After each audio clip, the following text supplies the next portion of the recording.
ఒక సవాలుగా తీసుకొని ఈ యొక్క మిడ్ డే ప్రతి ఒక్క విద్యార్థి చదువులో ఉన్నత స్థాయికి చేరుకోవాలన్నారు ఎమ్మెల్సీ భూమిరెడ్డి రామ్ గోపాల్ రెడ్డి. విద్యలను రాణిస్తూ డిస్టింక్షన్ లో పాస్ కావాలని సూచించారు. కడప జిల్లా పులివెందుల జూనియర్ గర్ల్స్ కాలేజీలో డొక్కా సీతమ్మ మధ్యాహ్న భోజన పథకాన్ని రామ్ గోపాల్ రెడ్డి ప్రారంభించారు. 2019 కంటే ముందు ప్రభుత్వం జూనియర్ కళాశాలలో మధ్యాహ్న భోజన పథకాలు ఉండేవని, కానీ జగన్మోహన్ రెడ్డి సీఎం అయిన తర్వాత పిల్లల కడుపు కొట్టే విధంగా ఆ పథకాన్ని రద్దు చేశారని రామ్ గోపాల్ రెడ్డి విమర్శించారు. మధ్యాహ్న భోజన పథకం లేక అనేక మంది పిల్లలు ఇబ్బంది పడుతున్నారన్నారు. విద్యార్థుల సమస్యలు గుర్తించి డొక్కా సీతమ్మ మధ్యాహ్న భోజన పథకాన్ని జనవరి 4వ తారీఖున ప్రారంభించడం జరిగిందని వెల్లడించారు ఎమ్మెల్సీ రామ్ గోపాల్ రెడ్డి.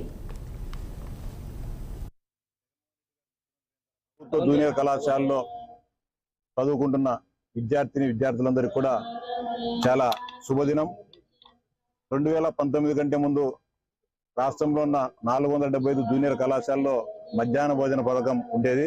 తర్వాత వచ్చిన జగన్మోహన్ రెడ్డి గారు ముఖ్యమంత్రి అయిన తర్వాత పిల్లల కడుపు కొట్టే విధంగా ఆ పథకాన్ని రద్దు చేయడం జరిగింది. మళ్ళీ ఎన్డీఏ కూటమి అధికారంలోకి వచ్చిన తర్వాత ఇంటర్మీడియట్ విద్యార్థులను ప్రోత్సహించాలి, డ్రాప్అవుట్స్ను తగ్గించాలి. ముఖ్యంగా ప్రభుత్వ జూనియర్ కళాశాలకు వచ్చే పిల్లలంతా పేద బడుగు బలహీన వర్గాలకు సంబంధించిన పిల్లలు. అనేక మంది పిల్లలు మధ్యాహ్న భోజనంతో ఇబ్బంది పడుతున్నారు. దానివల్ల డ్రాప్అవుట్స్ కావడం, లేకుంటే విద్యను మధ్యలోనే ఆపేయడం జరుగుతుందనే విషయాన్ని గౌరవ విద్యాశాఖ మంత్రి గారి లోకేష్ బాబు గారి దృష్టికి పోవడం జరిగింది.